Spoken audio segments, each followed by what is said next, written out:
Namaskaram, and this is my very first Get Ready With Me video, and I am so excited to welcome you all to my YouTube channel.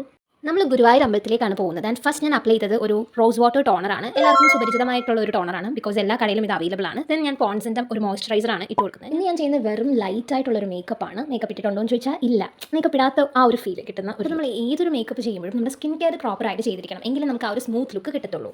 പിന്നെ ഞാൻ ഇട്ട് കൊടുക്കുന്നത് the most important one എന്താണ്, sunscreen. പോൺസിൻ്റെ സൺസ്ക്രീനാണ് ഞാൻ use ചെയ്യുന്നത്. Sunscreen നമുക്ക് പലപ്പോഴും skip ചെയ്യാൻ തോന്നുമെങ്കിലും ഒരിക്കലും സ്കിപ്പ് ചെയ്യരുത്. പിന്നെ നമ്മൾ ഇങ്ങനെ മേക്കപ്പ് ഇടുന്ന ദിവസങ്ങളിൽ മേക്കപ്പിന് മുമ്പായിട്ട് നമ്മൾ ഫേസ് ഐസ് ചെയ്യുന്നത് നല്ലതാണ്. അതുപോലെ ഞാൻ ഇടയ്ക്ക് അലോവേറയും പിന്നെ അലോവേറ ജെല്ലും പിന്നെ ഹണിയും കൂടെ ഒരു പേസ്റ്റ് പോലെ ആക്കിയിട്ട് ഫേസിൽ അപ്ലൈ ചെയ്ത് കുറച്ച് നേരം മസാജ് ചെയ്ത് കഴിക്കളയും. അന്നേരം നമ്മുടെ ഫേസിൽ എന്തോ സംഭവിക്കുന്നത് വെച്ചാൽ ഇങ്ങനെ ഒരു തരിതിരിപ്പുണ്ടല്ലോ, നമ്മൾ ചിലപ്പോൾ ഫേസിൽ ഇങ്ങനെ ചെറിയ ചെറിയ ബംസ് ഇങ്ങനെ നിൽക്കുമല്ലോ. അപ്പോൾ അതൊക്കെ ഒന്ന് മാറാൻ വേണ്ടിയിട്ടും, അല്ലെങ്കിൽ മാറാൻ മീൻസ് അതെങ്ങനെ പറയുന്നത്, ആ ഒരു സ്മൂത്ത്നെസ് കിട്ടും നമ്മുടെ സ്കിന്നിന് അത് അപ്ലൈ ചെയ്ത് കഴിയുമ്പോൾ. എന്നിട്ട് നമ്മൾ ഈ മേക്കപ്പ് അങ്ങോട്ട് അപ്ലൈ ചെയ്യുമ്പോൾ നല്ല രസമായിരിക്കും. സൺസ്ക്രീൻ ഒന്ന് സെറ്റ് ആയി കഴിഞ്ഞപ്പോൾ ഞാൻ അപ്ലൈ ചെയ്ത് കൊടുത്തത് ബെറോളിൻ എന്ന് പറയുന്ന ഒരു ക്രീമാണ്. അത് മെഡിക്കൽ ഷോപ്പിലൊക്കെ അവൈലബിൾ ആണ്. ഒരു പ്രൈമർ പോലെ ഞാൻ അപ്ലൈ ചെയ്ത് കൊടുത്തിട്ടുണ്ട്. പിന്നെ ഞാൻ എൻ്റെ ഡാർക്ക് സർക്കിൾസ് ഒക്കെ ഒന്ന് ഹൈഡ് ചെയ്യാൻ വേണ്ടി കളർ കറക്റ്റർ യൂസ് ചെയ്യുന്നുണ്ട്. പിന്നെ ഞാനത് പതുക്കെ എല്ലായിടും ഇങ്ങനെ ഡാബ് ചെയ്ത് അത് സെറ്റ് ചെയ്യുകയാണ്. പിന്നെ ഒരു സ്പഞ്ച് ഉപയോഗിച്ച് അത് ശരിയാക്കി കൊടുക്കുന്നുണ്ട്. പിന്നെ ഞാൻ മേക്കപ്പ് ചെയ്യാൻ പ്രോ ഒന്നുമല്ല, ഇങ്ങനെ ചെറിയ പടികൾ പഠിച്ച് വരുന്നതേ ഉള്ളൂ. സോ എന്തെങ്കിലും മിസ്റ്റേക്സ് ഉണ്ടെങ്കിൽ ഡു കോമെൻറ്റ്സ് ബിലോ.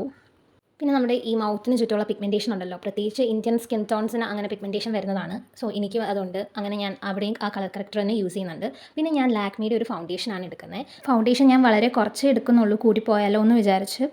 പിന്നെ ലാക്മി 95 ലൂമി ക്രീം എന്ന് പറയുന്ന ഒരു ഹൈലൈറ്റർ പോലെ ഇരിക്കുന്ന ഒരു മോയ്സ്ചറൈസറും കൂടി അതിൻ്റെ കൂടെ മിക്സ് ചെയ്തിട്ടാണ് ഞാൻ അപ്ലൈ ചെയ്ത് കൊടുക്കുന്നത്. ഫൗണ്ടേഷൻ്റെ കൂടെ ആ ക്രീം എന്തിനാണ് മിക്സ് ചെയ്യുന്നതെന്ന് ചോദിച്ചു കഴിഞ്ഞാൽ നമുക്ക് ഒരു ഗ്ലോ ഫിനിഷൊക്കെ കിട്ടും. സോ അതിന് വേണ്ടിയിട്ടാണ്. പിന്നെ ഒരു കാര്യം പറയാൻ വിട്ടുപോയത്, നമ്മൾ ഈ സ്പഞ്ച് യൂസ് ചെയ്യുന്ന സ്പഞ്ച് ഉണ്ടല്ലോ, ഒന്ന് വെള്ളത്തിൽ മുക്കി പിഴിഞ്ഞിട്ട് നമ്മൾ ഡാബ് ചെയ്യാൻ ഉപയോഗിക്കുകയാണെങ്കിൽ നമുക്ക് നമ്മുടെ മേക്കപ്പ് കുറച്ചുകൂടെ ലോങ് ലാസ്റ്റ് ചെയ്ത് നിൽക്കും. പിന്നെ ഫൗണ്ടേഷനൊക്കെ നല്ല കവറേജ് കിട്ടും. സോ അതൊന്ന് ശ്രദ്ധിച്ച് ആ ഒരു ടിപ്പൊന്ന് യൂസ് ചെയ്ത് നോക്കും. പിന്നെ ഞാൻ പ്രത്യേകിച്ച് എടുത്ത് പറയേണ്ട ആവശ്യമില്ല, നമ്മൾ അപ്ലൈ ചെയ്യുന്ന മേക്കപ്പ് ഫേസിൽ മാത്രമല്ല നെക്കിലും കൂടി അപ്ലൈ ചെയ്യാൻ മറക്കരുത്. പിന്നെ ഞാൻ എൻ്റെ അമ്മയോട് ചോദിച്ച് ഉറപ്പ് വരുത്തുന്നുണ്ട് എവിടെയെങ്കിലും ബ്ലെൻഡ് ആവാതിരിക്കുന്നുണ്ടോയെന്ന്. പിന്നെ ഞാൻ കുറച്ച് ബ്ലഷ് ഇട്ട് കൊടുക്കുന്നുണ്ട്. ഞാൻ അങ്ങനെ ബ്ലഷ് യൂസ് ചെയ്യാറില്ല, പക്ഷേ ഇന്നെന്തോ ഒരു get ready with me video ഒക്കെ എടുക്കുമ്പോൾ ബ്ലഷ് ഇല്ലാതെ എന്ത് ഗെറ്റ് റെഡി വിത്ത് മീ എന്ന് ആലോചിച്ച് ഞാൻ ഇട്ട് കൊടുക്കുന്നുണ്ട്. ഞാൻ ഇതെല്ലാം ചെയ്യുന്നത് എൻ്റെ അമ്മ ബാക്കിൽ നിന്ന് വീക്ഷിച്ചുകൊണ്ടിരിക്കുക. അപ്പോൾ എന്നോട് ബ്ലഷ് ഇടാൻ നേരം ചിരിക്കെന്ന് ഇങ്ങനെ പറഞ്ഞുകൊണ്ടിരിക്കുക. അത് കഴിഞ്ഞ് ഞാൻ പിന്നെ നെറ്റിയിലും അപ്ലൈ ചെയ്ത് കൊടുക്കുന്നുണ്ട്. എന്ന് വെച്ചാൽ നമുക്ക് അന്നേരം ഒരു നാച്ചുറൽ ലുക്ക് കിട്ടും.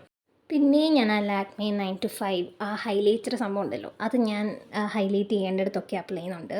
പിന്നെ ഞാൻ ഐബ്രോസൊക്കെ ഫില്ല് ചെയ്ത് കൊടുക്കുന്നുണ്ട്. അതേ സെയിം സംഭവം കൊണ്ട് തന്നെ ഞാൻ എൻ്റെ മൂക്ക് കോണ്ടോർ ചെയ്ത് കൊടുക്കുന്നുണ്ട്. എനിക്ക് ഈ കോണ്ടോർ പരിപാടി ഭയങ്കര ഇഷ്ടമാണ്, അതുകൊണ്ട് ഞാൻ അങ്ങനെ ചെയ്ത് കൊടുക്കുന്നുണ്ട്. പിന്നെ ഞാൻ കണ്ണെഴുതുന്നുണ്ട്.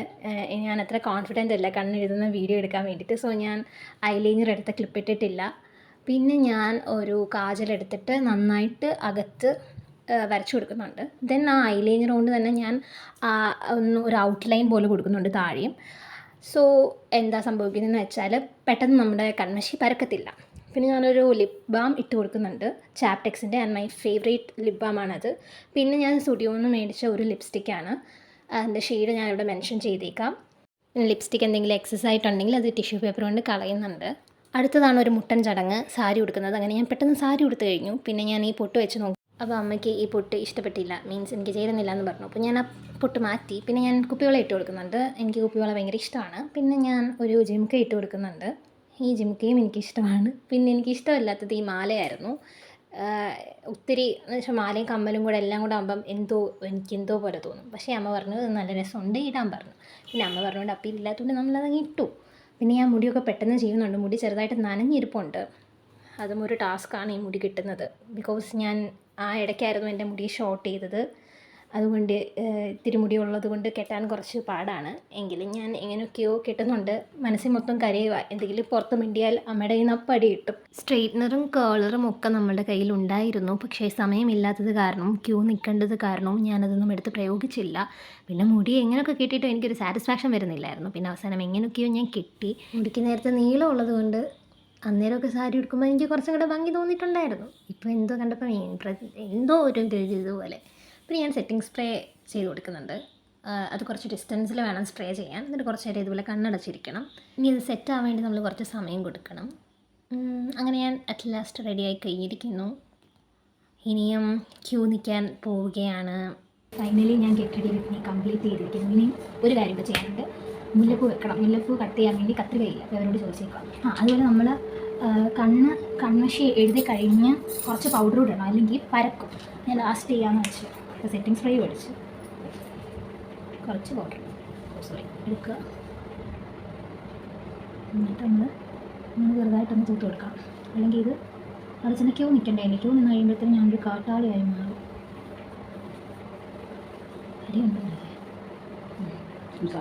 ഇങ്ങനെ പുറത്ത് ഇറങ്ങി പോരുത്, വെല്ലൂരും കളിയൊക്കെ ചിരിക്കും. അതുകൊണ്ട് ഇത് തുടക്കാൻ മറക്കില്ല. ചിലർ ഐ ഷാഡോ ഇടും, ബ്ലാക്ക് ഐ ഷാഡോ. അങ്ങനെ ഇടുന്നവരാണെങ്കിൽ അങ്ങനെയായാലും ഇടാം. ഒരു പ്ലാനിങ്ങും കൂടാതെ എടുത്തൊരു get ready with me video ആയിരുന്നത്. ഈ വീഡിയോ ഫുൾ എടുത്ത് തീർക്കാൻ പറ്റുമെന്ന് പോലും ഞാൻ വിചാരിച്ചില്ല, പക്ഷേ എനിക്ക് ചെയ്യാൻ പറ്റി. അങ്ങനെ ഞാൻ അറ്റ് ലാസ്റ്റ് അമ്പലത്തിൽ പോവാണ്. ക്യൂ ഒക്കെ നിന്ന് കണ്ണനെ കണ്ടിട്ട് വരാം.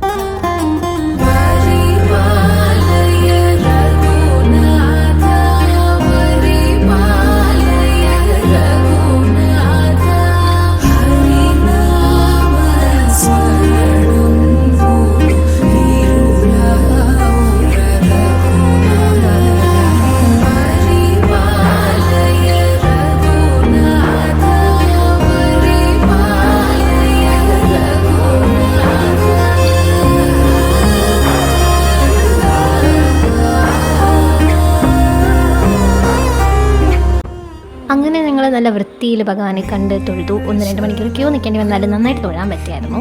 പിന്നെ ഈ ക്ലിപ്പിൽ അമ്മ ഇങ്ങനെ തൊഴുതതിൻ്റെ അനുഭവമൊക്കെ ഇങ്ങനെ പറയായിരുന്നു, പക്ഷേ അത് കിട്ടിയില്ല, അത്രയ്ക്ക് ക്ലിയർ ആയിട്ട് കിട്ടിയില്ല. പിന്നെ നമുക്ക് നന്നായിട്ട് വിശക്കുന്നുണ്ടായിരുന്നു. അങ്ങനെ ഒരു കടയിൽ കയറി നെയ് റോസ്റ്റ് കഴിച്ചു. പിന്നെ നമ്മൾ റൂമിൽ പോയി ഗുരുവായൂർ അമ്പലത്തിൽ നിന്നുള്ള പായസം കുടിച്ചു. സോ എൻ്റെ വീഡിയോ ഇവിടെ ഇങ്ങനെ വൈൻഡപ്പ് ചെയ്യാൻ പോവാണ്. നിങ്ങൾക്ക് ഈ വീഡിയോ ഇഷ്ടപ്പെട്ടെങ്കിൽ please do subscribe, comment and like, share, subscribe. So അടുത്ത വീഡിയോയിൽ കാണാം. ബൈ.